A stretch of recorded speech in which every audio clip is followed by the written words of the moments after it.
Guiwan has been the talk of the community for a while now, and after digging deeper, I've realized he's actually the safest investment you can make in version 2.7. I already showed in my last video just how much damage he can pump out, but let's revisit the numbers. Guiwan as a support and sub DPS at optimal build can deal around 600,000 damage during his skill rotation. And that's not filler damage. That's not support damage either. That's real sub DPS level damage that can carry fights when your main DPS is waiting on cooldowns. But at what cost? Yo, welcome back to the channel. Kamusta po sa inyong lahat? Guiwan is the underdog favorite of version 2.7. He's got all the odds stacked against him. He's a husband though. He's a sub DPS and he only buffs crit damage. But looking beyond that is a unit that can deal enough damage to hold his ground. That's why Loot Bar is your trusted partner to bring him home with up to 21% in discounts plus a 10% extra if you click my link in the description. It is cheaper to top up with Loot Bar than doing it in game. And with their do-it-yourself top-up on mobile, you can be sure to get the discounts without giving out your password because Guiwan's damage output isn't even the only reason to care about him. The real selling point is his crit buffs. Unlike Galbrena, who is locked into her DPS role and scales with echo skills and heavy attacks, Guiwan can actually be slotted into a wide variety of teams. His crit damage buff is rare, universal, and extremely valuable. He isn't chained to a single archetype. He's a plug and play unit who can step in whenever you need both extra damage and a boost for your main carry. Think about what that means in practice. If your team is currently running Shorekeeper, you might already feel how restrictive it is to be tied down to her buffs. Swap her out for Guiwan and suddenly you're not only getting the same crit damage support, you're also getting an additional 600,000 damage during Guiwan's own turn. That's roughly 300% more damage compared to what the Shorekeeper contributes. He doesn't just support. He actively spreads the damage load in your team and creates space for your main carry to breathe. Now, imagine the ripple effect. Your rotations become smoother. Your risk of falling to meet DPS checks drops dramatically, and your team feels less like a one-man show. In practice, that means less stress on landing every single perfect combo and more flexibility to adapt to real-time fight conditions. It turns Guiwan into not just a stat stick, but a safety net and secondary damage core that future proofs your team compositions.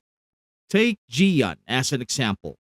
With Yuno providing heavy attack buffs, Qiuyuan is already stacked. Now, add Guiwan into the mix. Qiuyuan gets the crit buff he would have gotten from the Shorekeeper anyways, but now Guiwan himself chips in with his rotation damage, easing the pressure on Qiuyuan to deliver every single nuke perfectly.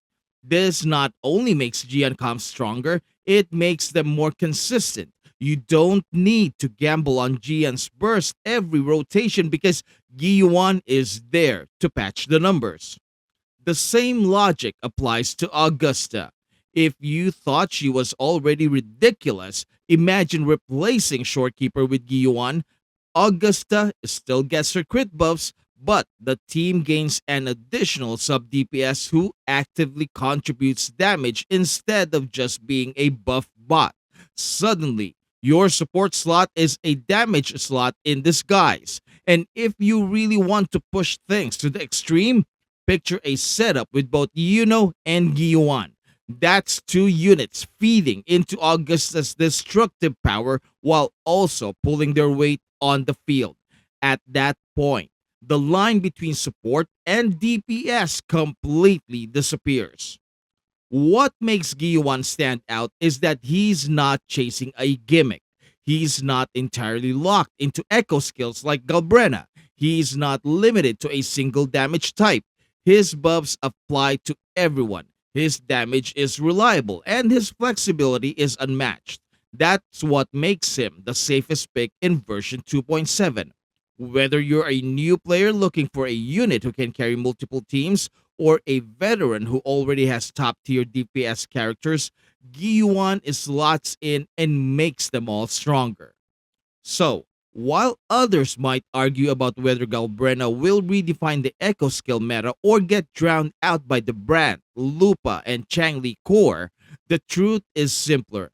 Guiwan doesn't need to compete for niche dominance because his value is baked into the fundamentals of how most teams operate.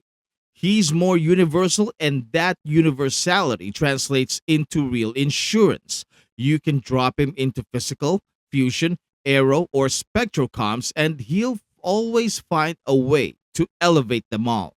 He's reliable in a ways few sub DPS units are because even when power creep arrives, crit buffs and free extra damage never go out of style.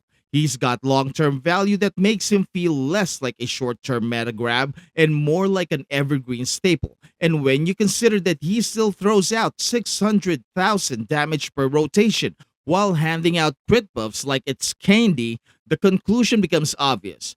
That's what makes him the safest pull right now. And since Guiwan functions primarily as a support, you don't actually need to chase his best in slot weapon. Emerald of Genesis works well if you have it, giving him extra attack, energy regen, and a bump in crit rate. But if you just want him to serve as a pure crit buffer, the goal is simple. Push his crit rate to 65% and less focus on his personal crit damage.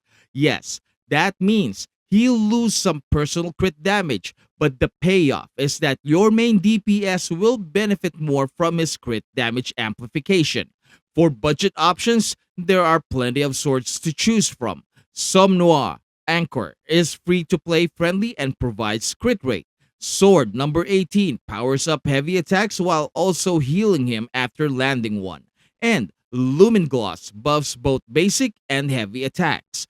With these weapons, your fate is sealed and the path is clear. Stack crit rate until you hit that 65% sweet spot and let Guiwan do the rest for the team. But yeah, equipping him with these weapons means sacrificing a bit of damage, but at least he can be free to play friendly. So, what do you guys think about Guiwan's place in version 2.7? Will you pull for him or do you think other units deserve priority? Drop your thoughts in the comments. If this video resonated with you, please leave a like for extra attack stats, subscribe for more heals, and hit that bell for massive discounts on Loot Bar. Link is in my description. Thank you so much for watching. Maraming salamat po, and I will see you in the next video drop. Goodbye.